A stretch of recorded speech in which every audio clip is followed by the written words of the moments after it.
UCC society chit fund घोटाले के खिलाफ पौड़ी शहर के निवेशकों और एजेंटों ने रैली निकालकर प्रदर्शन किया।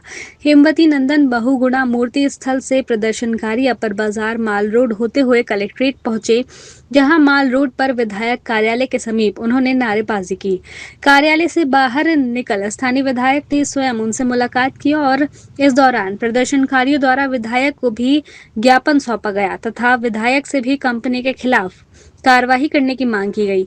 आंदोलन का नेतृत्व कर रही सरस्वती देवी ने कहा कि चिटफंड कंपनी के घोटाले के चलते लाखों निवेशकों की पूंजी डूब गई है। बताया कि सालों से कंपनी प्रदेश के कई शहरों में संचालित हो रही थी, लेकिन बगैर एजेंट व निवेशकों को सूचित किए बिना कंपनी भाग गई। कहा कि जब कंपनी पंजीकृत नहीं थी तो शासन प्रशासन ने कंपनी के खिलाफ कार्रवाई क्यों नहीं की। उन्होंने शासन प्रशासन पर मिली भगत के आरोप लगाते हुए कहा कि कंपनी के भाग जाने से निवेशकों को मानसिक और आर्थिक परेशानियों का सामना करना पड़ रहा है। विधायक राजकुमार पौरी ने उनकी मांग को शासन तक पहुंचाने का आश्वासन दिया। कहा कि उनकी संवेदना घोटाले में ठगे गए निवेशकों के साथ है। कहा कि सरकार घोटालेबाजों के खिलाफ कड़े कदम उठा रही है, वहीं मामले की जांच गतिमान से है। ऐसे में धीरे धीरे तथ्य सामने आने पर गिरफ्तारियां भी हो रही है। कहा उन्हें उम्मीद है कि सरकार इस दिशा में बेहतर और सकारात्मक कदम उठाएगी। इसके बाद प्रदर्शनकारी कलेक्ट्रेट पहुंचे और अपनी मांग को लेकर धरना प्रदर्शन शुरू किया। इस दौरान कलेक्ट्रेट में प्रदर्शनकारियों ने विधायक के बाद जिला प्रशासन को भी अपनी मांग को लेकर एक ज्ञापन सौंपा। इस दौरान प्रदर्शनकारियों का कहना था कि वे लंबे समय से आंदोलन कर रहे हैं, लेकिन सरकार उनकी ओर ध्यान नहीं दे रही है। उन्होंने कहा कि यदि एक सप्ताह के भीतर निवेशकों का पैसा वापस नहीं होता है तो उन्हें मजबूरन 4 धाम यात्रा को बाधित करने के लिए मजबूर होना पड़ेगा। कहा कि निवेशक कितने परेशान हैं कि उन्हें आत्मदाह जैसे कदम भी उठाने पड़े तो वे पीछे नहीं हटेंगे। इस दौरान उत्तराखंड क्रांति दल के प्रदेश प्रवक्ता आशुतोष नेगी तथा कांग्रेस नेत्री यशोदा नेगी ने भी सरकार पर जमकर हमला बोला और प्रदर्शनकारियों का समर्थन करते हुए निवेशकों का पैसा जल्द लौटाने की मांग की। पौड़ी पुलिस का कहना अगर ये है कि हमने आरोपियों को पकड़ के जेल में बंद कर दिया, तो ये मामला यहीं तक खत्म नहीं हुआ, क्योंकि हमारी ये जो ये बहनें हैं, ये माताएं हैं, ये बुजुर्ग महिलाएं यहाँ पर हैं, इन्होंने थोड़ा थोड़ा अपनी धनराशि जमा करके, किसी ने अपने बच्चे के लिए एजुकेशन के लिए पैसा जमा किया था, किसी ने बच्चों की शादी के लिए पैसा जमा किया था। उनकी शादियां नहीं हो पा रही हैं, उनकी एजुकेशन रुक गई है। तो ये सरासर झूठ है कि वो हमने यहाँ पर जेल में बंद कर दिए हैं। मैं इन बहनों से ये कहना चाहती हूँ और मैं पुष्कर धामी जी से कहना चाहती हूँ कि जब आपको कहीं पर भीड़ इकट्ठा करनी होती है, जब कोई कार्यक्रम आपको करना होता है, तब आप मैसेज कर देते हैं समूह के माध्यम से कि अपनी पीली साड़ियां पहन के और नथ पहन के, गुलाबंद पहन के वहां पर आ जाना उस स्थल पे। क्या मैं पूछना चाहती हूँ ये उत्तराखंड सरकार से, क्या हमारी माँ बहनों की कीमत सिर्फ उन्होंने ये भीड़ का हिस्सा बना रखा है?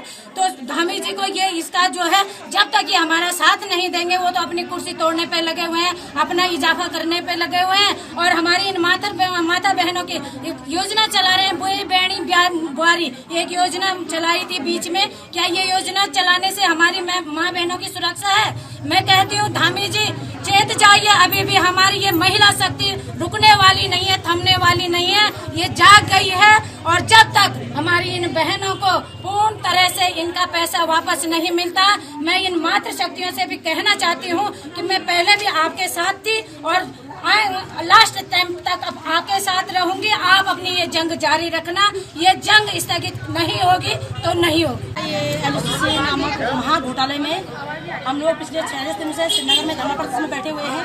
2 बार हम सीएम आवास क्रूज कर चुके हैं, 3 बार हम वन वे जाम कर चुके हैं और कई बार हम मसाल जुलूस निकाल चुके हैं।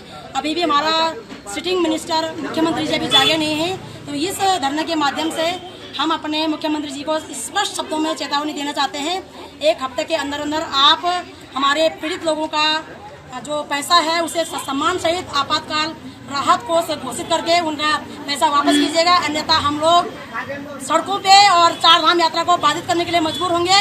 और ये माँ बहन बेटियां इतने फ्रस्ट्रेट हो चुके हैं कि ये आत्मदाह करने के लिए मजबूर हो चुके हैं। तो हम सीएम धामी के आवास के, अगर हमें ऐसा करना पड़ेगा तो हम सीएम धामी के आवास के बाहर से आत्मदाह करने के लिए मजबूर हो जाएंगे।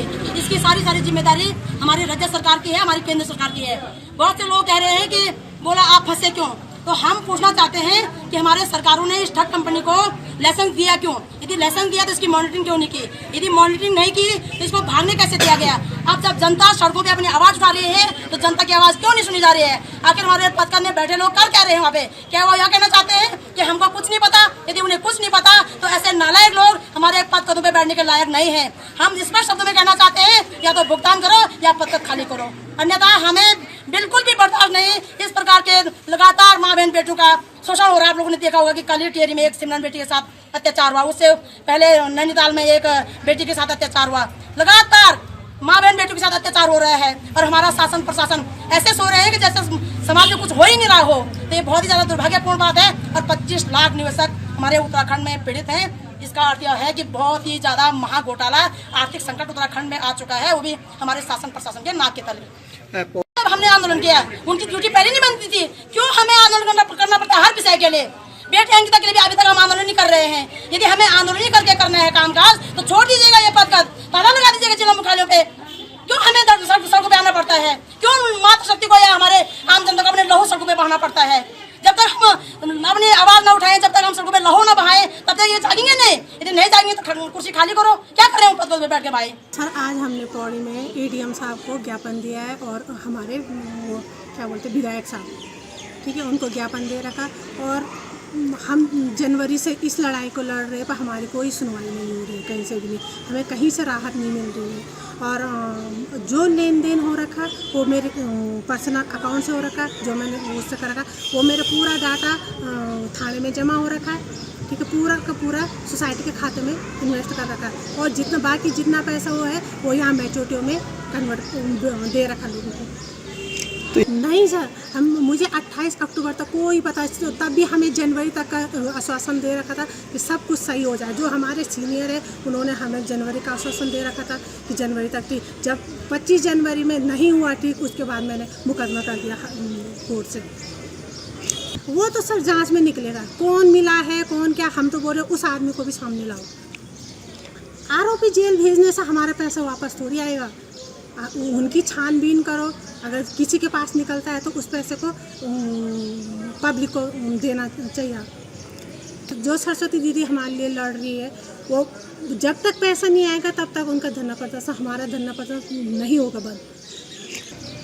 जो फिर बड़े बड़े आंदोलन होंगे, उसमें कोई मरता है वो प्रशासन की, सरकार की जिम्मेवारी है।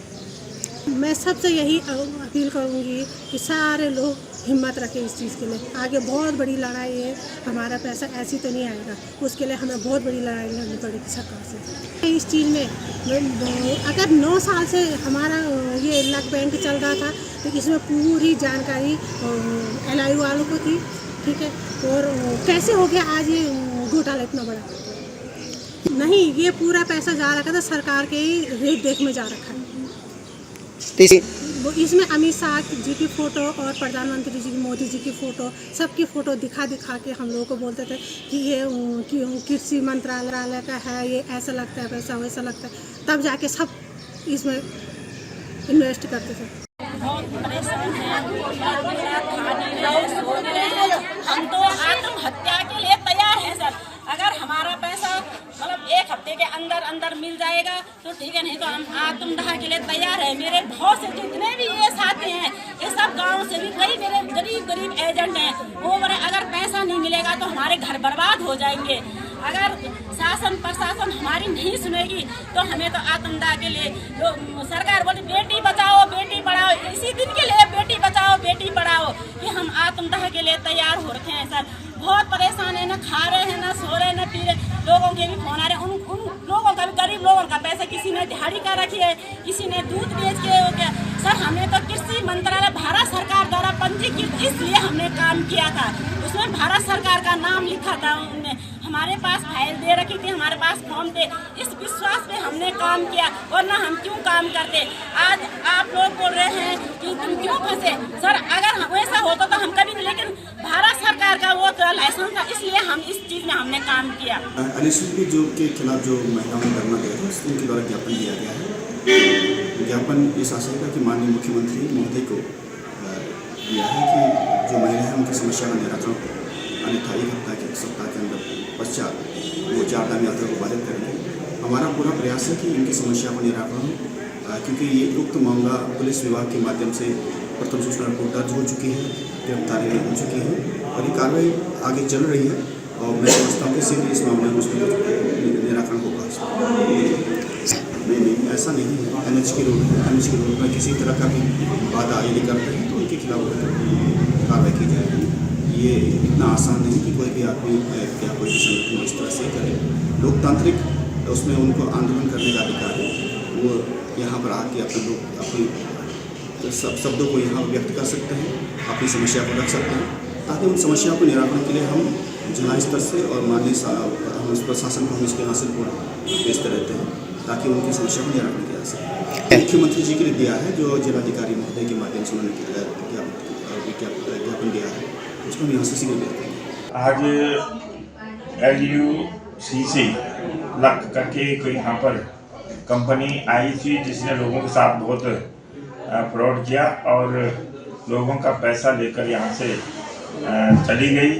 तो उस संबंध में बहुत एक जुलूस के रूप में बहुत सारे लोग पौड़ी के आम नागरिक और पौड़ी की जनता यहाँ पर आई थी और उन्होंने एक ज्ञापन देने का आग्रह मुझसे किया। उसके बाद मैं उनके पास गया और आग्रह उनका स्वीकार किया। उनसे मैंने ज्ञापन दिया है जो माननीय मुख्यमंत्री जी को संबोधित है और उनके साथ जो अन्याय हुआ है, जो यहाँ से जो कंपनी ठगी कर सालों तक यहाँ पर लोगों का पैसा जमा करवाया, उसके बाद यहाँ से चली गई, उसके लिए उन्होंने आग्रह किया है कि हमको जो है न्याय मिलना चाहिए और हम लोगों का जो पैसा है जो डूब गया है वो कहीं ना कहीं से वापस आ जाए, किसी भी रूप में वापस आ जाए। तो सरकार से उन्होंने मदद की गुहार की है। तो मैंने उनसे जो है उनका ज्ञापन दिया है और मैं आज उसको माननीय मुख्यमंत्री जी को प्रेषित कर दूँगा कि माननीय मुख्यमंत्री जी से मैं स्वयं भी आग्रह करूँगा कि जो जनता पीड़ित है उनकी सुनवाई होनी चाहिए और उनको जो है न्याय मिलना चाहिए। कि जो हमारी सरस्वती बहन है वो इस आंदोलन का नेतृत्व कर रही हैं और ऐसा नहीं है कि केवल पौड़ी में वो आई है। आपने देखा होगा कि श्रीनगर में, कीर्तिनगर में, ऋषिकेश में, देहरादून में, हर जगह ये आंदोलन जो है मुख्यमंत्री आवास तक पहुंचा हुआ है। और बात इतनी छोटी नहीं है कि पुलिस ने गिरफ्तारी कर दी है। ये घोटाला पूरे भारतवर्ष के स्तर पर मध्य प्रदेश, उत्तर प्रदेश होते हुए उत्तराखंड आया। उत्तराखंड जब ये आया तो उत्तराखंड की सरकार का ये दायित्व था कि अगर भारत सरकार के एग्रीकल्चर मंत्रालय ने इसे परमिट दिया हुआ है तो इसका मतलब ये लीगलाइज ढंग से काम कर रहा था। इसी वजह से जो है लोगों ने इसमें निवेश किया। अगर LUCC फर्जी है तो भारत सरकार का एग्रीकल्चर मंत्रालय भी अपने आरोपों से नहीं बचता, वो भी फर्जी है। इसका मतलब अगर वो फर्जी है तो फिर तो भारत सरकार ही फर्जी है। तो ये आरोप सीधा भारत सरकार के ऊपर है कि आपके अधीन इस तरह के लाइसेंस दिए जा रहे हैं जिसमें कंपनियां लोगों की करोड़ों रुपए की ठगी करके भाग जा रही है। तो हमारा तो सीधे निवेदन मुख्यमंत्री से है और मुख्यमंत्री अगर कुछ नहीं करते हैं, जैसे वो कुछ नहीं करते हैं, अभी श्रीनगर में आप देख रहे हैं कि वहां पर लगातार तीर्थ यात्री जा रहे हैं। वहां पे अलकनंदा नदी पर रिवर ट्रेनिंग और ड्रेजिंग के वहां पे पट्टे दिए जा रहे हैं। तीर्थ यात्री कह रहे हैं कि कैसी ये सनातनी सरकार है कि अवैध खनन यहाँ पे श्रीनगर में करा रही है। मैंने DM साहब को रिप्रेजेंटेशन दिया, कुछ नहीं हुआ। अगर कोई यहाँ उत्तराखंड सरकार में कोई कुछ नहीं करेगा तो भारत सरकार पे आरोप है। हमारे अमित शाह जी से निवेदन है, जो गृह मंत्री है, कि इतना बड़ा पूरे देश के स्तर पे घोटाला हो गया और आरोपी फरार है, गायब है। पुलिस ने जो कार्रवाई की है, चंद आरोपियों को जो पौड़ी में थे उनको पकड़ लिया, उससे बात नहीं बनती। बात तब बनेगी कि जब इसके जो मेन कल्प्रिट हैं वो एग्रीकल्चर मंत्रालय में भी हो सकते हैं जिन्होंने लाइसेंस जारी किया। इन सबको पकड़ के बंद करना होगा और इनका जो पैसा है ये रिकवर करके इनके खातों में वापस करना पड़ेगा। ये लड़ाई केवल इतनी नहीं कि आप अपराधियों को पकड़ लेंगे, क्योंकि गरीब जनता है, इसका बहुत छोटा निवेश ये कर पाती है। 1000 2-2000। मैं अपनी बात बताऊं कि मेरी माँ, स्वर्गीय माँ ने, उसने भी निवेश किया मेरी माँ ने। तो मेरी माँ इस दुनिया में नहीं है और वो किस्तें मैंने भी भरी, तो कहीं ना कहीं मैं भी पीड़ित हूँ इसका, LUCC का। मेरी बहन पीड़ित है। ऐसा नहीं कि पढ़े लिखे लोगों ने निवेश इसलिए किया क्योंकि ये भारत सरकार द्वारा मान्यता प्राप्त था। अगर फर्जी है तो ये सरकार की जिम्मेदारी है और हम इस लड़ाई को जो है अंतिम दम तक लड़ेंगे। ऐसा नहीं है कि छोटी लड़ाई है, क्योंकि जो पैसा गया है, लोगों की जिंदगियां बर्बाद हो गई हैं। लोग अपनी बच्चों की शादी नहीं कर पा रहे हैं, मकान नहीं बना पा रहे हैं, बच्चों को पढ़ा नहीं पा रहे हैं, तो ये इतनी छोटी बात नहीं है। और उत्तराखंड क्रांति दल इस लड़ाई को अंतिम सिरे तक जाके लड़ेगा, इसको छोड़ेगा नहीं। और भविष्य में 2027 में अगर तब तक न्याय नहीं मिलता, ये 2027 का चुनावी मुद्दा भी होगा। पुष्कर सिंह धामी जी नोट कर लीजिए इस बात को। कोई बहुत बड़ी बात नहीं है हमारे लिए। जेल में हम बहुत आराम से रहते हैं, हमें कोई दिक्कत नहीं है, क्योंकि धामी सरकार की पुलिस हमारी खातिरदारी वहाँ करती है, खाना पिलाती है, खाना खिलाती है, पानी पिलाती है। हमें मार नहीं सकती, क्योंकि हमें जेल में मारा जाएगा तो ये समाज देख रहा है ये व्यक्ति किस वजह से जेल में गया है। तो हमारा कुछ नहीं होने वाला। और जितनी बार आप जेल भेजेंगे उससे फर्क क्या पड़ेगा, हम तो बाहर आएंगे, क्योंकि हम तो अपराधी है ही नहीं। सारी दुनिया जानती है कि हमने कोई अपराध नहीं किया है। जहाँ भी लड़ रहे हैं समाज के लिए लड़ रहे हैं। फर्जी मुकदमे लगाए जा रहे हैं। पौड़ी पुलिस जो है कुछ तो कर नहीं पाती है, हमें हिस्ट्री सीटर बताती है। आशुतोष नेगी को पौड़ी की जनता बताए कि आशुतोष नेगी कौन सा हत्या आशुतोष नेगी ने करी, कौन सी बलात्कार आशुतोष नेगी ने किया। जो व्यक्ति अंकिता भंडारी के लिए लड़ रहा है वो हिस्ट्री सीटर हो गया। तो आरोपों के कटघरे में तो पुष्कर सिंह धामी खड़े हैं, आशुतोष नेगी नहीं खड़ा है। और इसका समय आने पर जनता उनको जवाब देगी। खबर भारतवर्ष के लिए पौड़ी गढ़वाल उत्तराखंड से भगवान सिंह की रिपोर्ट। अपने शहर अपने प्रदेश की ताज़ा खबरों के लिए लाइक करें, शेयर करें, सब्सक्राइब करें और हाँ, बेल आइकन दबाना ना भूलें, क्योंकि खबर हमारी, फैसला जनतंत्र का।